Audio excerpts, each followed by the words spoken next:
What's up? We're back. Man, it's been a while, Jordan, but I figured since we're basically stuck home, why not Yeah, podcast, man? I mean, how things going with you, dude? good dude. I'm terrified to talk about fear and how afraid I am of things.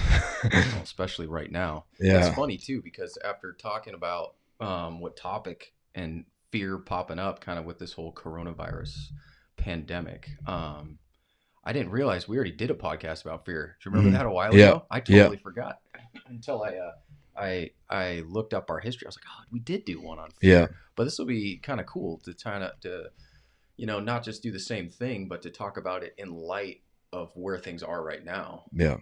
And it seems like how scared everyone is. Hmm. And it's something that could be a really cool conversation that not just for us to have but for other people to be thinking about where they're at when it comes to the fear that's being just spread around like a virus in itself. Yeah, So let's dig into it, dude. So fear where we're at. So we have a pandemic. yeah, Our country is kind of going crazy where people are buying toilet paper left and right for yeah, some weird reason, trying to screw each other out of bathroom privileges, I guess. yeah, And it's kind of turned into this selfish, I'm just gonna watch out for myself, like screw everybody else. Like if the world's coming to an end, at least I could go take a number two. yeah.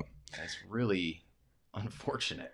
Well, I think it's actually brilliant. I'm embarrassed that I actually just thought this, but might as well say it. I think the real underlying reason for the toilet paper, fetish that's going on is I think it's the only way that we're going to be able to disguise ourselves from the zombies apocalypse is to dress up as a mummy.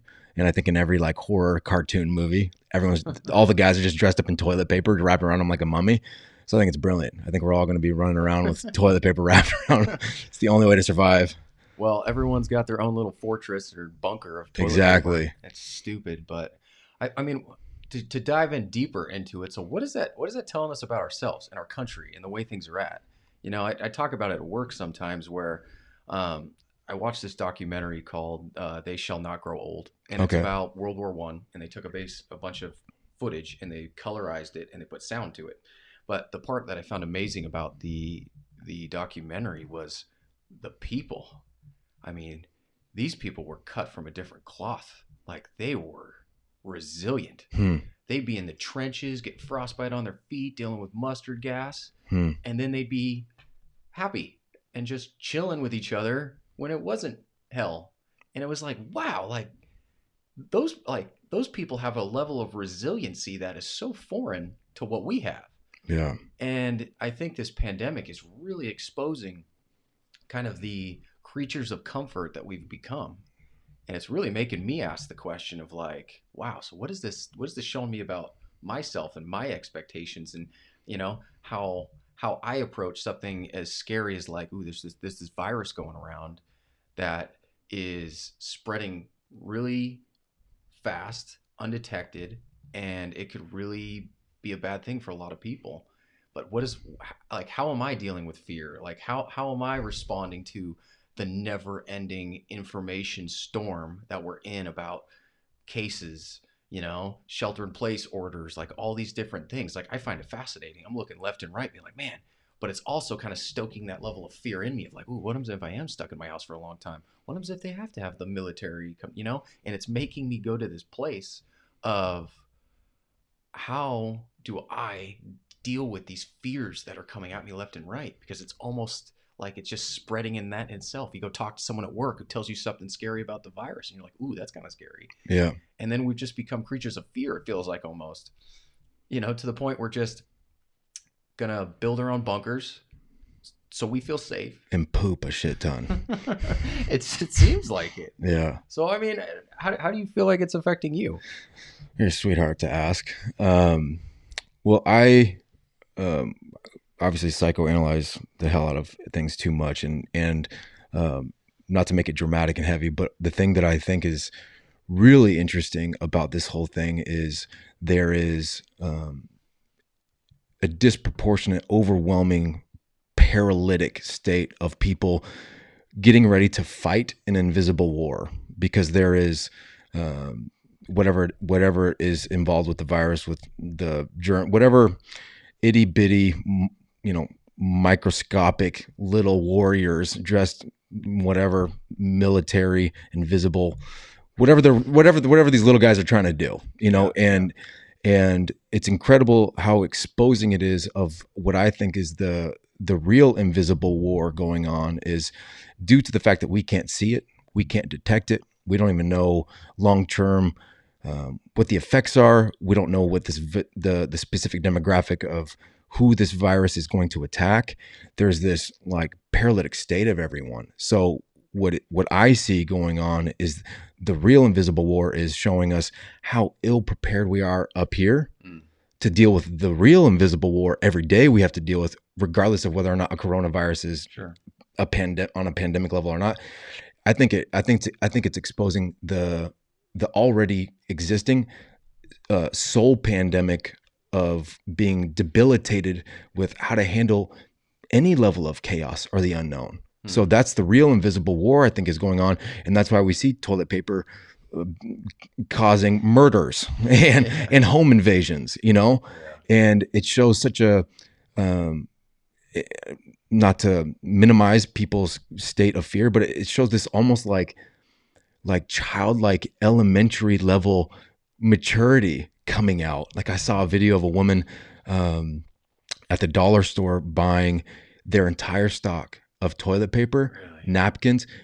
She filled a flatbed truck and her other SUV filling it. And these people were filming her being like, do you realize that you hoarding this and only thinking about yourself is preventing and not allowing other people to have these access to basic needs?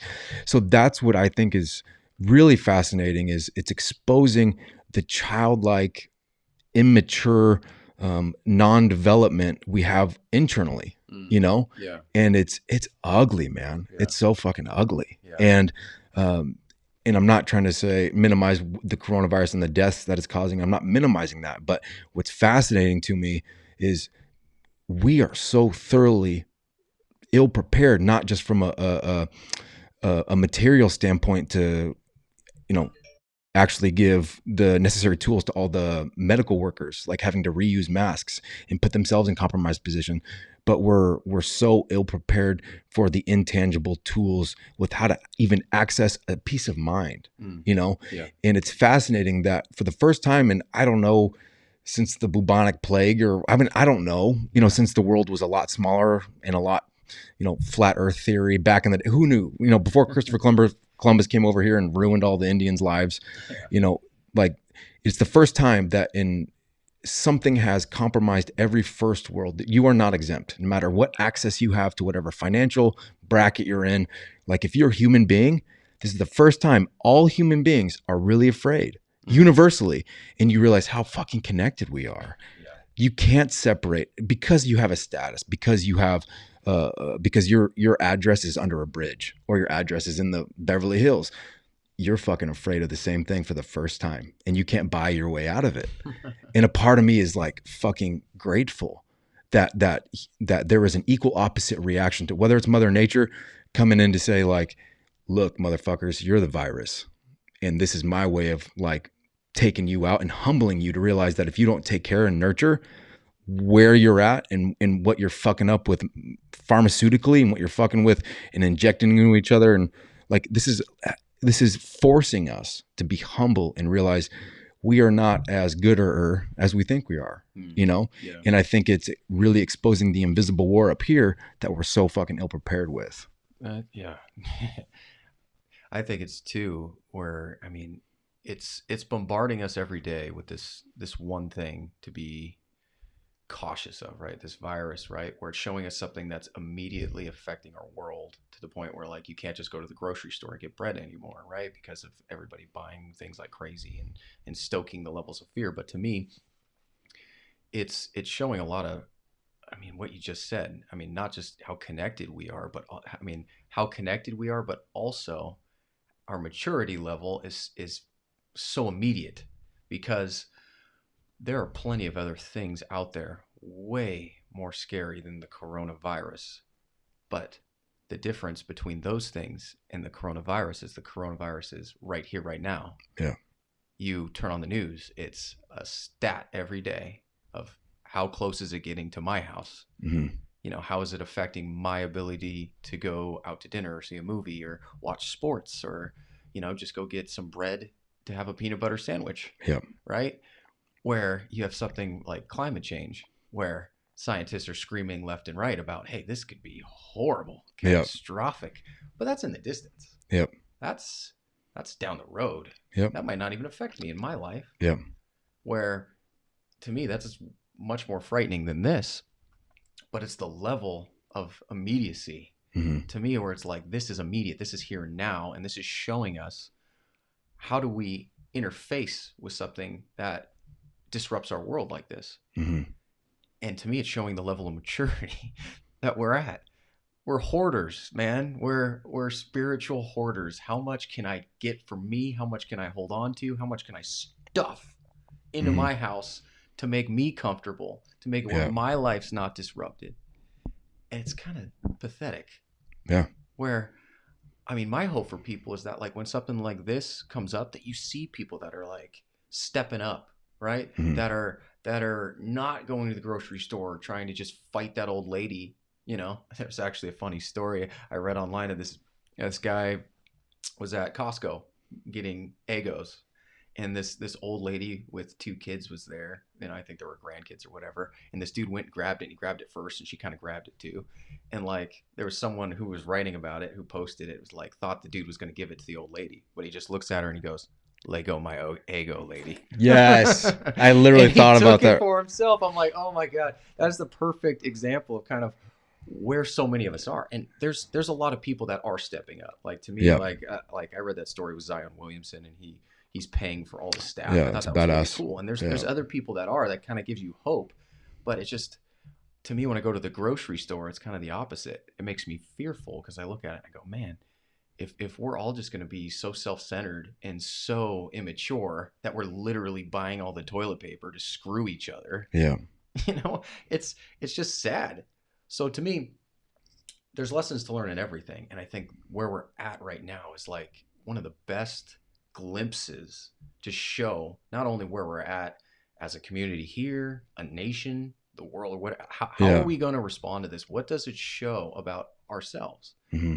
Because to me, I think about it all the time. You know, fear and like how I deal with fear. And the nice part with, I feel like with what we do for a living, or at least what I do, is, you know, I have a relationship with fear every day. Every day. Yeah. Yeah, Absolutely. and it's not that, you know, I do real scary work all the time, That's not true. but there's plenty of days where, you know, it's just it could be dangerous and it can be really stressful, and it's a matter of like how is, you know, how do you maintain that relationship with fear? Like what does it cause you to do, you know? And I think what's interesting about where we're at today is it's showing us all that. It's Yeah. showing us all that, like, who are you? How are you going to respond to this? Yeah. What does it show you about yourself? Yeah. And being willing to look in this gigantic mirror and see the person that's staring back at you, Yeah. you know? So, Well, I'm curious, you know, because another layer of what I've really tried to understand is like, what is it outside of the immediacy of potential really ugly case of the flu and like lung issues? What's fascinating to me is, you know, it's probably incredibly judgmental and not fair in some cases for me to say this, but when I look around and a lot of what I observe from people is not, I would dare to say a very high percentage of people are not living lives that, I'm not going to say that are not worth being lived. I'm not going to say that, but people aren't living life in a way that is something that should be feared if it's lost. Like people are barely surviving, and most of their days are built with dead end careers and jobs and feeling like a slave in whatever dead end reality you're living. And then the rest of your free time, quote unquote, is spent juggling a plethora of vices that make you feel good for a little bit. And then you rinse and repeat and you start over, you know? So what's fascinating is I would love to be a fly on the wall in so many homes and just see the family that is forced to sit with each other and be with each other when they all spend most of their time running away from each other and doing their activities and being disconnected. So there's this petri dish like human experiment going on in the American Western first world home that is, are you actually a family? Like in the sense of, are you guys connected? Is there a level of love? Is there a desire to understand and know each other? Or is this just like Netflix's, Xbox's dream scenario? You know what I mean? Yeah. Of just like just binge watching whatever and just furthering the disconnect, you know, Yeah. and escaping in all these ways. Like for you, like in your family, you know, it's easy to just like look at other families, but I would say with you specifically in your family, what have you noticed? Like what is the emotional climate like at home with this going around, and where do you feel there's benefit to this like lockdown that's going on for you personally? Sure. I think that's a good question. I mean, I feel like I'm a little bit of an exception because, with our house getting remodeled and my wife being 7 months pregnant, Yeah, it's a whole nother level. that's why I'm very curious. I know. It's awesome having the ability to change some things in our house, but it's also, it's tough when you feel like there's just chaos inside your house, outside your house, at work. You're like, it's just everywhere. So, with Brittany and I, we talk about this because it's easy to get into a place where um,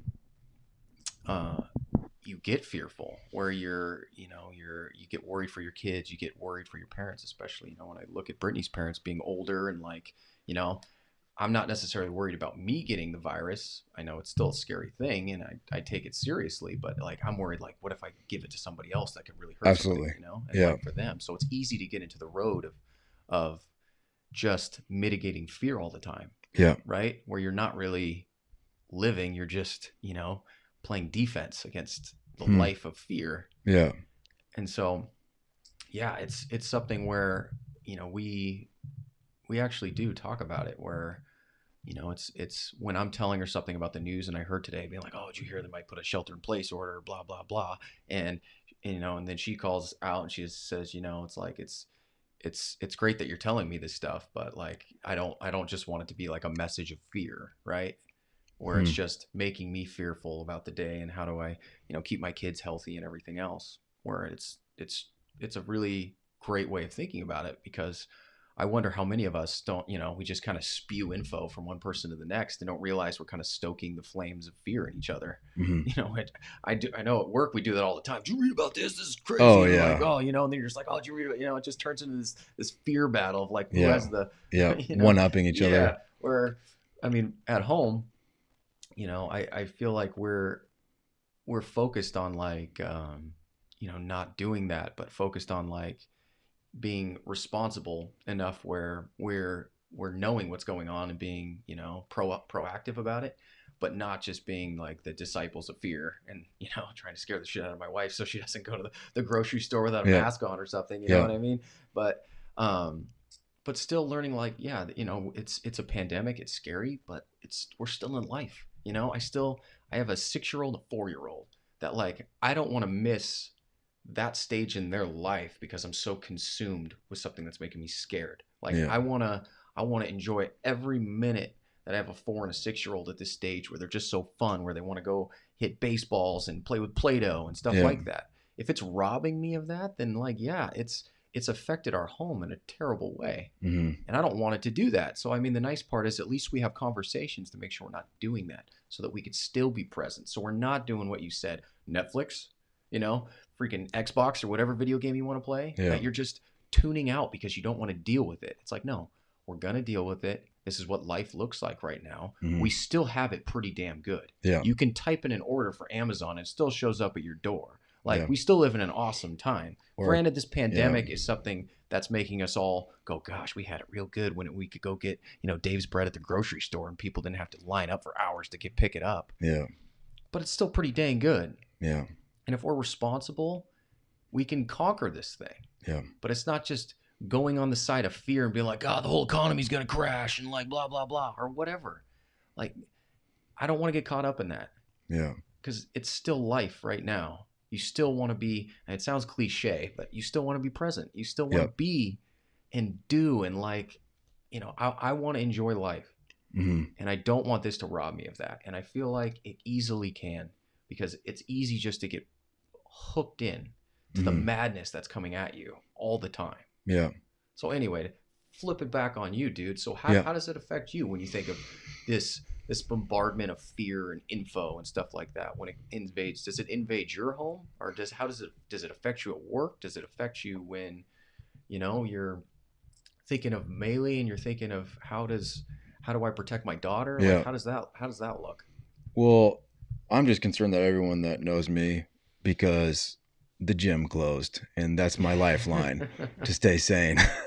So no, I was definitely that guy that went up until the last second to the gym until it literally closed. And even then I was like, I got to figure out how to pick locks. Like I got to get in there. I got to lift some shit, cause that's how I stay sane. But it's interesting, even for me, how that is such a place of escape, and it brings me such a centering energy to be Mm, able to go to the gym, not to make light of it, but it literally is a lifeline for me, being an addict in my past, and needing some form of a very intense stimulus outlet.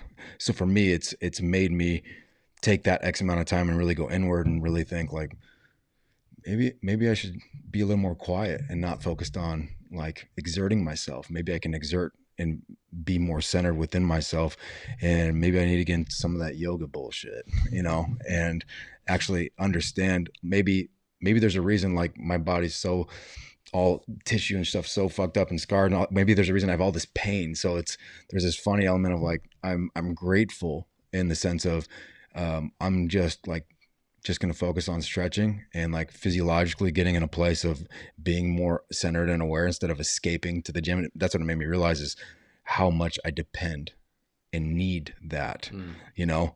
But that's all very superficial bullshit, and it's about me. But infinitely more important, um, with my daughter, I think um, there's this innate, obviously, paternal instinct to want to protect her from anything, mm-hmm. even these stupid little bugs that are flying around trying to hurt her and take over her lungs. You know what I Yeah, mean? yeah, But like, she's completely unaware of what's going on. She just thinks it's stupid. She can't go play with her friends. And um, but um, I think I am. I don't know if I'm too comfortable or too relaxed about it, because I'm that guy sending the meme of everyone like with that little girl licking the pole in a public place saying, "Come at me, bro," to the yeah. coronavirus.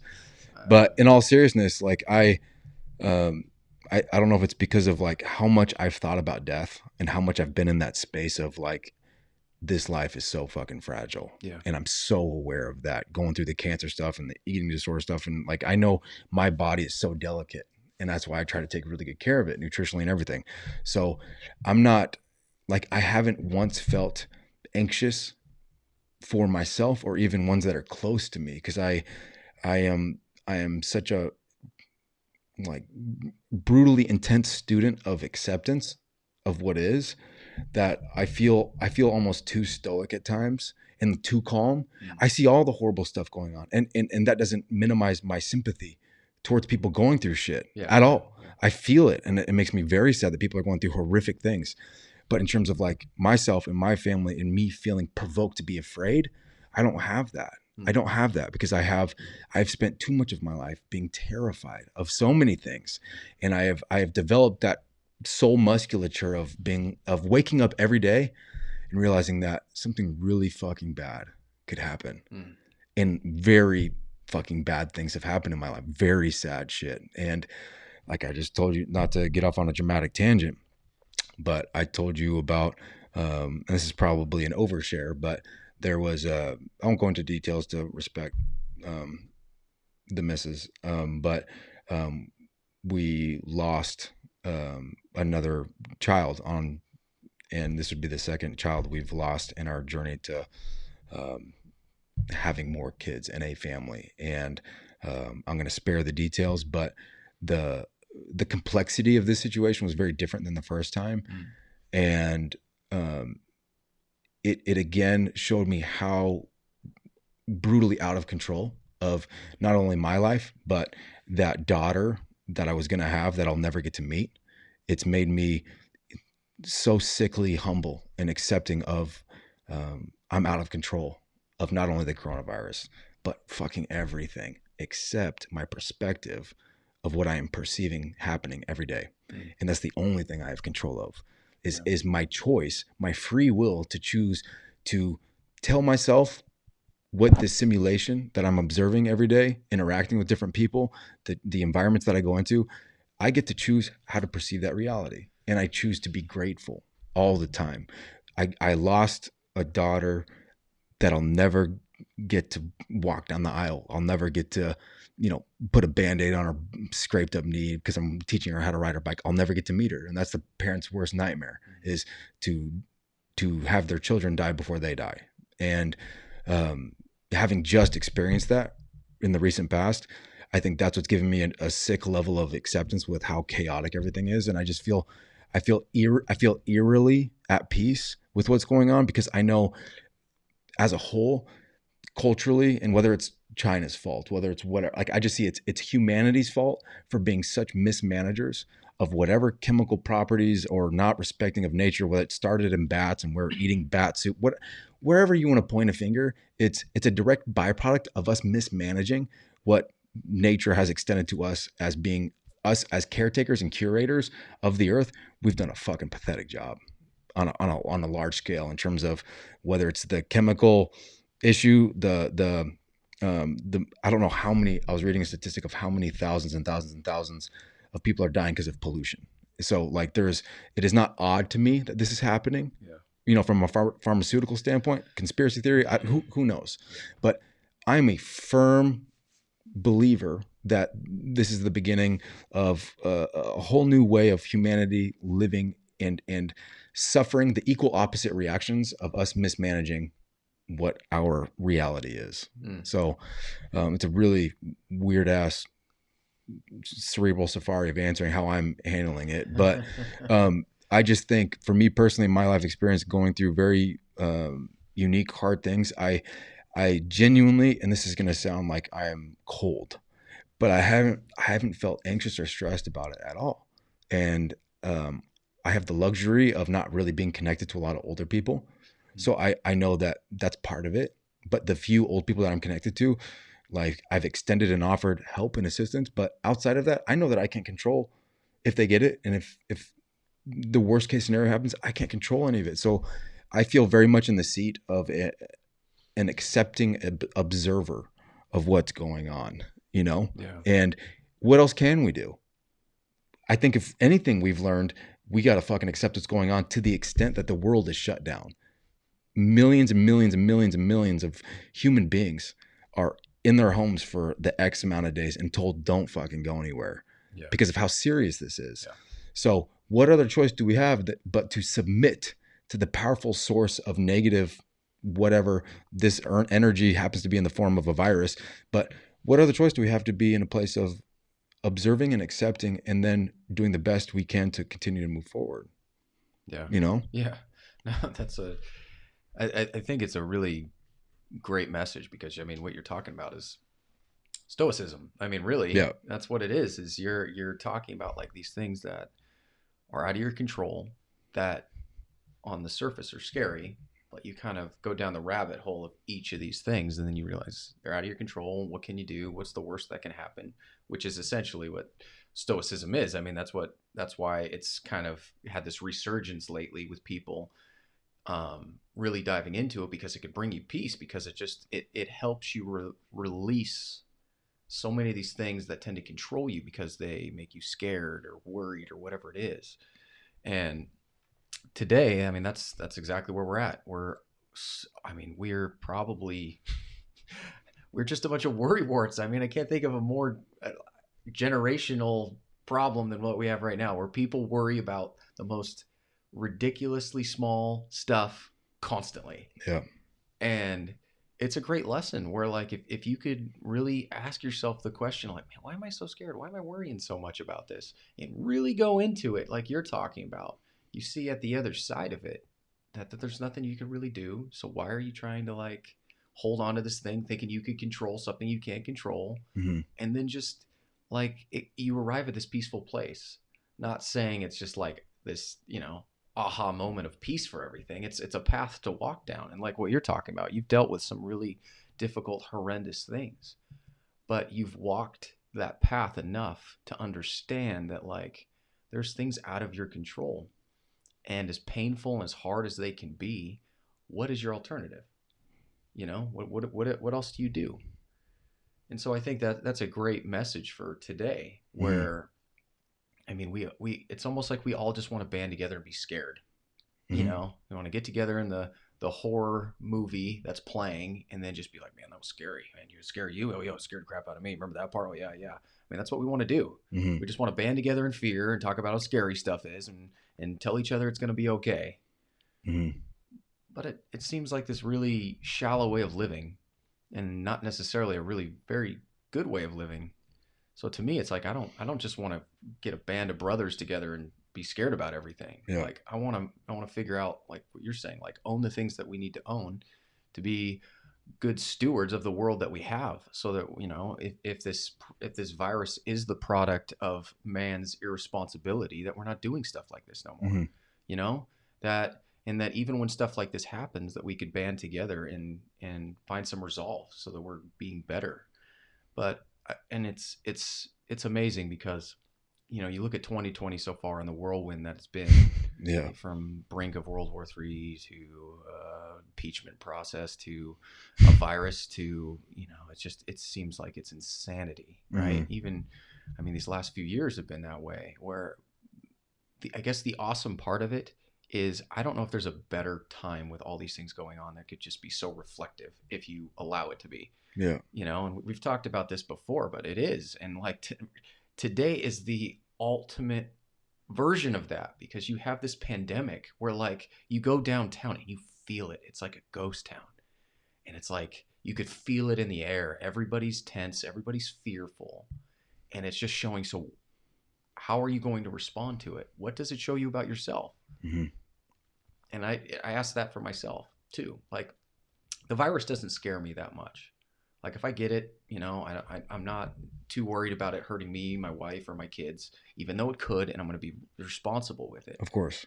But I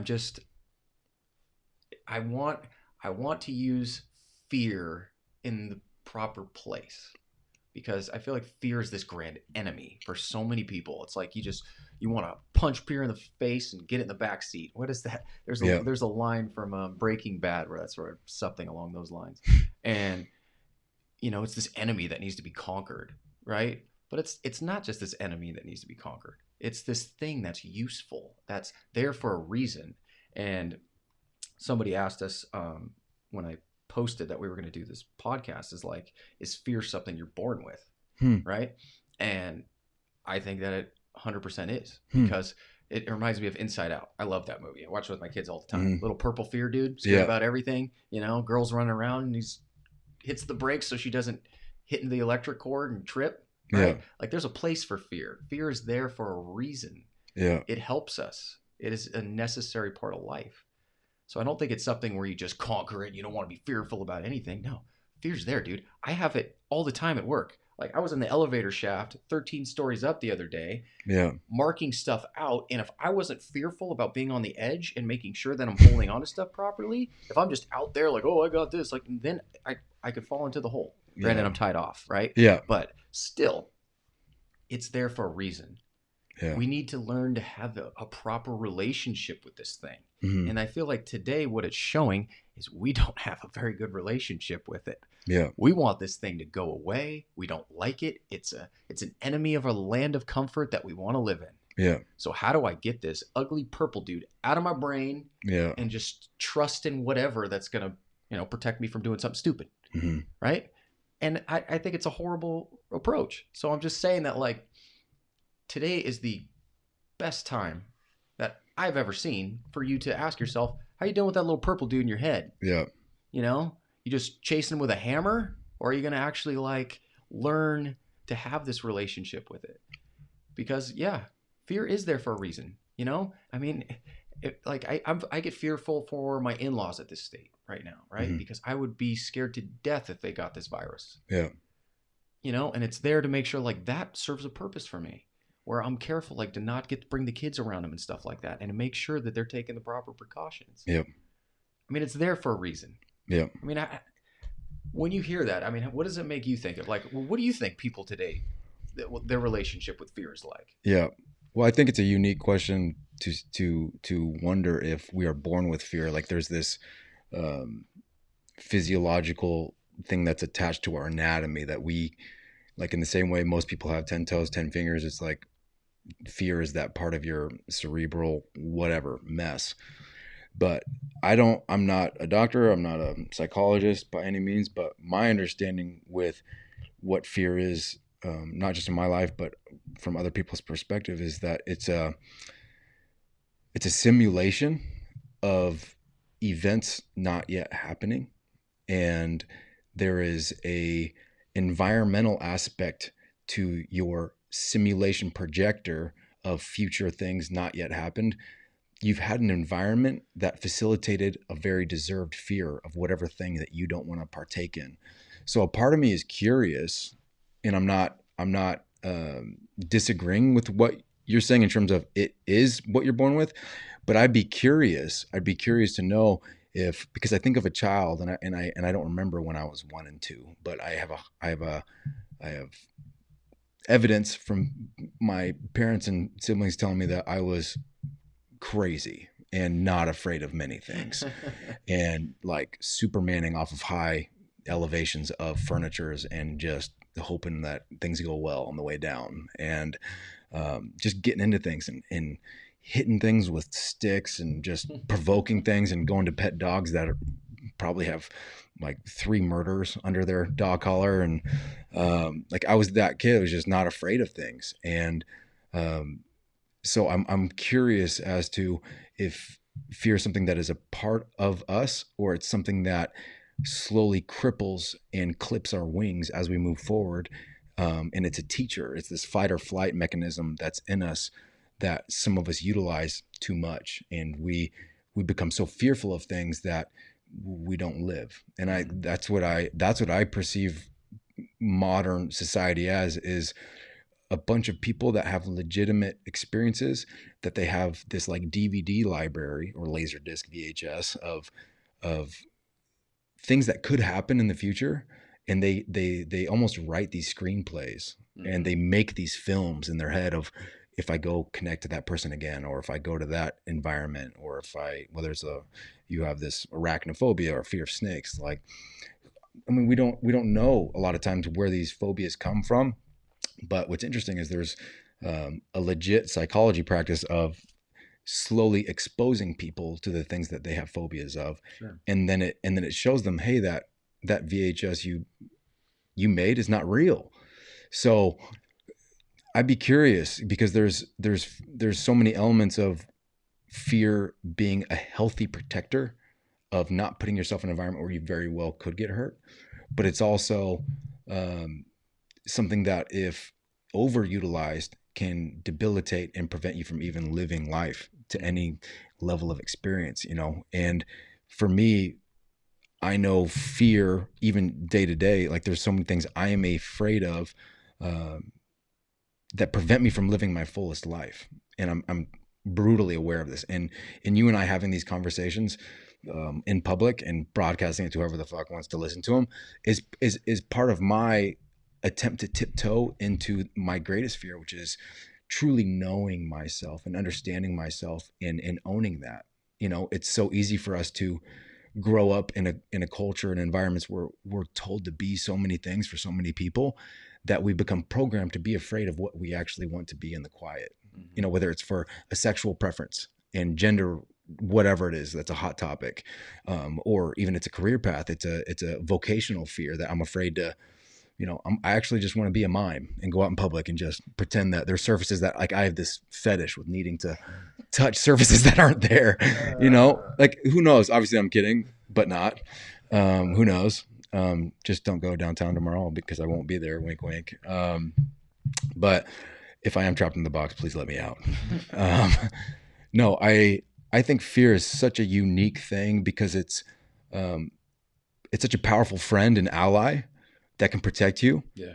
But then it can also become the thing that forever clips your wings and prevents you from living a life that, who knows, dot, dot, dot. But what I do believe and what I do know of free will and what we're able to create is I think humans are infinitely more capable than we think we are. And I think if we learn to nurture and respect fear, but also learn to politely say, fuck off, I think we could be living extraordinarily more beautiful lives. And getting hurt in the process is part of the beauty. It's part of the texture of learning to be grateful. And once you get to that place that you were afraid of getting, is because all those painful moments to accumulating the thing that you wanted and were afraid of doing or becoming or creating a family or having a relationship or a career path or whatever it is that fear is barricading you from experiencing that, whatever pain that needs to happen in the meantime, like there's beauty in that, and there's a level of gratitude of, in the same way that I can sit here with you whenever we do these, it's, I feel a level of fear and anxiety being like, do I really want to have an honest conversation about these things? Sure. And there's this thing in me that says, just shut the fuck up and go home. Don't do that. It's not safe. And there's such an incredibly powerful, freeing aspect to just sitting in a chair, having the same conversation I would with you off camera, Yeah. but also owning it to the degree that I'm wanting to be the change I want to see in the world, and that is having healthy, authentic connections with other human beings is the highest frequency of a life lived. And there's no other way that I'm going to see that until I do it and own it to the degree that I am willing to welcome anyone into that conversation, Yeah. So this is part of my scrambling to find the key to unlock freedom in my own mind, is by entering into a space of fear with being honest and open with you. You know what I mean? Yeah, I know And what you mean. so, yeah, that's as always, a unique, messy way of answering your question. But Well, dude, I mean, you're 100% right with that. I mean, sitting here and having a microphone in front of my face would be something that 10 years ago I'd be terrified yeah, of. exactly. I mean, good Lord, dude. When fear gets completely out of line, and it is, I mean, clipping your wings is the perfect metaphor to describe it, because man, it does a great job of that. When it's like a prison cell you get into, and it just stifles your growth, Mm-hmm. and for me, the longest time it was that. Oh my gosh, I was just scared of everything, Yeah. and yeah, sometimes you do need to just introduce that thing. So for me, like public speaking, oh my God, like if I mean, you went to high school with me, but you Yeah. weren't in any of the classes, Yeah. but Nightmare. oh my God, dude, I was just probably the worst one there. That like I get up in like cold sweats, Oh yeah. I just struggle where you just Yeah. like it's painful. Yeah. You just watch and you'd be like, oh man, I feel so sorry for her. Oh my gosh. And it took me a long time to like work through that, because it's amazing where like there's no reason, no logical reason for me to be as scared as I was, Mm-hmm. right? It just like it's not like if someone had a stutter or you're up there, like that's a legitimate reason to be scared of, But when Yeah. you can speak well, you can read, you could do it. Like it just comes from like this place of just insecurity and unacceptance and Yeah. doubt, and that's where it just wreaks havoc in your life. So for me, just to get over that took a lot. Like it was just slowly stepping up, like being able to speak at meetings at work, and then having different things where like I would teach at different church events and stuff Yeah. like that, and wrestle through the fear that way.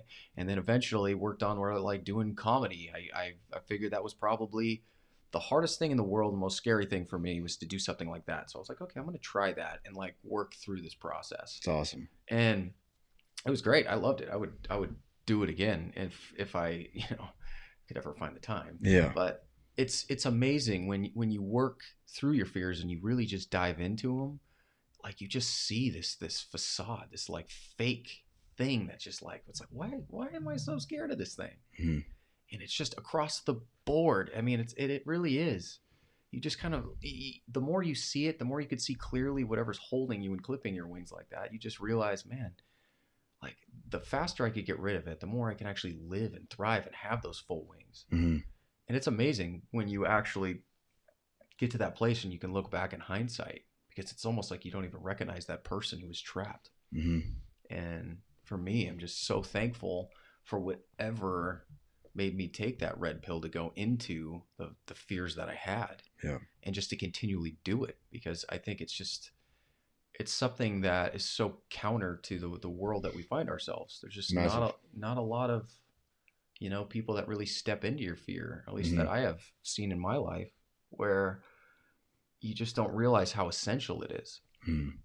and worth everything. So, yeah, man, when it comes to fear, whew, I think that just to kind of to wrap this topic up, I think it would be, to talk a little bit about what we did the first time, where, when you think of fear and what it is at its core, it's related to acceptance. It's related to, the doubts that come up. It's related to love in a way, right? Hmm. And there's that common cliche of, the opposite of love is fear, and it's, why is that?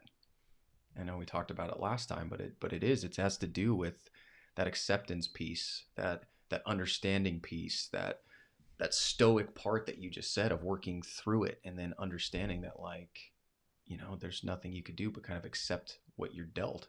Hmm. So, and kind of fear dissipates Yeah. when you work through that. So I think, I'd love to hear your thoughts on what does it mean when you think, of fear and love's relationship, and how love can really be the antidote in a lot of different ways. Yeah. Well, that's a great question. I think the antidote to fear obviously is love, and translating that to in a way that isn't like overly like psychology fill lingo. It's um, I think to be in a state of complete love, whether it's extending love towards someone or it's extending love to oneself internally, I think the core of it, I think the real heartbeat of what love is acceptance. You know, it's looking at someone and saying, in spite of what you are and in spite of what you aren't, I accept what you are, and my value for you is not conditioned on your gooder aspects or not gooder aspects, ebbing and flowing. In whatever ebbing and flowing you are as a human in your journey, I want you to know at your core, I have infinite value for who you are on your journey. And there's no strings attached in needing you to be different than what you are, because that then says I do not accept that. It's no longer conducive for who you are choosing to be a part of my life. Mm-hmm. Because love is something that is creates attachment. Like there's this seismic element to love that no matter what fucking shakes our structure of what we are, we're not going to crumble underneath the pressures, whether it is a pandemic or whether it's a baby being lost, whether it's a friend dying. No matter what it is, love says, I will not let go of you. I'm not going to give up, you know? Mm-hmm. And I think there is an incredibly undervalued aspect of self love, because there is we're forever going to be evolving. We're never going to be whole beings. Thank God. Otherwise, we'd be boring as fuck if everyone is perfect. There's no beauty in that. There's no beauty in perfection. Yeah. The only beauty in perfection is seeing the contrast within the same perfection, seeing the lack of perfection, because it amplifies the beauty of it. So, in the same way, I can look at someone or have a relationship with someone and see something beautiful. I also see the only reason I see beauty is because I also see the flawed aspects of what they are. And I Mm-hmm. see, in spite of that, they're still beautiful. And that's, I think, the most powerful thing I've ever experienced in my life in terms of being able to access this stoic piece is I give it to myself every day. I see a fucking mess every day inside. I see things that are very beautiful and I see things that are very ugly.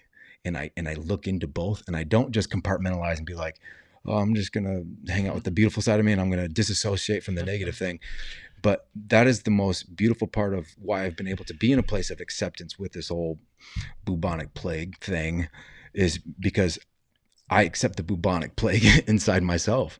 And there's viruses in me right at this moment. There's viruses in me that I'm aware of that I know I could do a better job of nurturing and healing.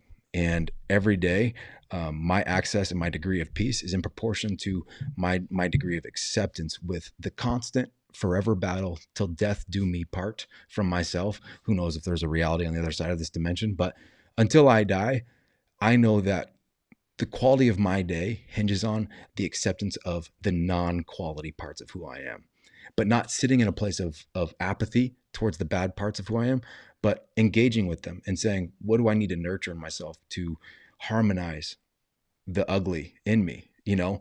And then the only reason I'm able to love other people, and we were talking about this before with other relationships we have in our life before we even had this conversation, is to the degree we have issues with other people is to the degree we don't accept that thing in ourselves and we project that onto other people. So every moment we conditionally love someone or we project frustration with someone, it's because we know in our quiet moments we are the same fucking thing that we hate in that other person. And it's an incredibly ironic mental prison we create. Is as soon as we evolve to a next level, as soon as we grow and mature, we pretty fucking quickly forget we used to be like that thing we don't like in someone else. And I think that's why humility is a superpower, to realize I can be simultaneously a very fucking powerful person, very strong, but know that I am incredibly capable of being incredibly weak, and respecting that. Like in the same way people are like, don't forget where you came from, don't forget it, you know, they have this like intense like machismo, like brohood, with like that mafia mindset of like, no matter where you get, don't fucking forget where you came from, that side of the tracks, you know. In the same way, you need to have that in your soul, this train track in your soul, and be like, there's a fucking dark side over there. Yeah, you've been fortunate to get on the other side for moments, but you're never not going to be one or the other. Like there's a constant harmony that you can't demonize within yourself. And that's where I find peace is, like, I'm no longer, like, a good analogy for me in my head is, you look at like professional NBA games or NFL games, you see a referee, um, call a penalty, and you see this like just tantrum from a grown ass man, just shitting his diaper on the court. You're like, no, you didn't see it correct. And not once have I seen a referee unblow his whistle and vacuum that whistle blow back into his body and be like, you're right. So what I see happening now with this whole pandemic thing is everyone is like, what the fuck? Mother Nature, this is shitty. You shouldn't have made this call. You shouldn't have had this thing happen. And Mother Nature's sitting there being like, look, this is what happens. When you foul the person, I'm going to blow a whistle. When you destroy the earth, when you do not take responsibility and do things well societally and take care of each other, I'm going to blow the whistle and be like, look, motherfuckers, you're shooting foul shots because this is the penalty. So there's the equal opposite reaction that I see in my mind. That's why I have this stoic acceptance, is because I see the equal opposite reaction of our bad facilitating of how we're supposed to nurture the world and each other and how we're connected. And I'm sitting in a place of like, I heard the whistle. Why the fuck would I go to the ref and be like, unsuck that whistle blow? So that's where I think acceptance is found, is seeing what's happening and not putting your head in the sand and saying, if I can't see it, then it's not real. If I can't see it, it's not real. So yeah, no, that's a great way of putting it, dude. That's a great visual image. And the approach I really love too is just like, it makes me think of Alan Watts when you're talking, but it like just the idea of like, I mean, this is life. We can't take it too seriously. Yeah. Sometimes I'm just like, you just gotta be like, yeah, this is, I mean, it sounds kind of, I don't know, like I'm dismissive, but No. I guess, but to me, it's just like you almost have to, like, there's some humor to Yeah. the way things that life are, and you just can't take stuff so seriously sometimes. Yeah. Sometimes you just gotta have like a, like, yeah, they blew the whistle, whatever, that's the way it is. Yeah. And just laugh and just be like, yeah, that's kind of how, I mean, it's kind of what it comes to, when you look at some of the people that deal with the worst atrocities in life. Yeah. Like there's a weird way that humor creeps itself into it when you're forced to accept the brutal reality, of people's circumstances. Yeah. Right. So, when I look at the way it is today and the way we are with fear, and I think of how love can be the antidote, it really does have to do with just that acceptance of, this is life. Yeah. This is my life. This is our life right now. We have a pandemic. We can bitch about it all day long. Yeah. Cry about how there's no toilet paper. Mm-hmm. Throw our little tantrum. Or we could just be like, you know what? This is it. Let's do the best we can. Let's accept this. Let's still enjoy life. Let's have Yeah. fun. Let's be responsible. Let's not just go party on the beach and Yeah. get people infected. Yeah, exactly. Let's be responsible with it. But Yeah. at the same time, like, joy doesn't die with fear. Yeah. If we have love. Yeah. So to me, it's even that word, like saying like love. Oh, love. Everyone's talking about love, love, love, Yeah. love. Like, it's just like, yeah, because it's just this word that's just become completely ambiguous because we just use it for freaking everything. Yeah. But when you describe it like you just described it, to me, it's something that's really powerful that shouldn't get lost in the ambiguity Yeah. of it, where accept the reality which we find ourselves, work from that. Don't approach it being like, man, this sucks, oh, this shouldn't be this way. Yeah. No, it's exactly the way it should be. The fact that you can't deal with that is the problem. Yeah. Work from that loving place. And that's, to me, is just the key point. And when it comes to looking at yourself and fear in general, that's what it is. Just like, what are those things that are causing you to doubt yourself? Yeah. What gets in the way of you accepting your reality, accepting other people? Mm-hmm. Like, why can't you do that? Yeah. And it doesn't mean that, we're just surrendering, or just like, I guess I can't think of the word, but just saying that, like, acceptance doesn't mean you're saying everything's okay. Yeah, it's not apathy towards it. It's saying that, like, I have no other choice but to accept the way things are right now. Yeah. And let's work from there. Yeah, it's everyone. It's like there's this, and not to get too graphic, but I think it'll be fitting, I hope, but it might not land. So we'll see. I think there is a shitty situation going on, and everyone feels that level of shit. Like the porta potties are overflowing in our souls because we are anxious and we are stressed. But the choice and the power of acceptance within that, like overflowing porta potty, like everyone's running to get the toilet paper, but it's like the beauty of acceptance is there's access to this bidet in your heart. And you can power wash the shit away instantly. So, not to sound like an infomercial for bidets, spiritual bidets, but I think that's what that stoic acceptance gives you, is that pushing that button and feeling that gentle power wash dance around your brown eye and clear away, to where you have 20/20 vision again in the brown eye. You can see the world clearly. Like, that's what it is. That's what it is. Well, yeah. Freaking fantastic way of putting it. Oh, man. Find humor, Alan Watts. Yeah. Yes, but I do think Stoicism is something that is very helpful in times like this. So I'm gonna totally promote that. Yeah. And then just to I guess end this conversation, just to encourage people to look at their own relationship with fear. Yeah, absolutely. It's something that I'm fortunate enough to have learned and deal with every day. Yeah. I mean, it's amazing. It's amazing when you become conscious of it, where you see when you're reacting out of fear, and like you're like, whoa, like I got way angry there, like why? Oh, because I was scared about this or whatever. Mm-hmm. Like when you learn to see it, like you see it all over the place. Yeah, it's amazing the lessons you'll learn and how much you can grow just from playing whack-a-mole when the fear pops up. Yep. So anything to get people to start doing that.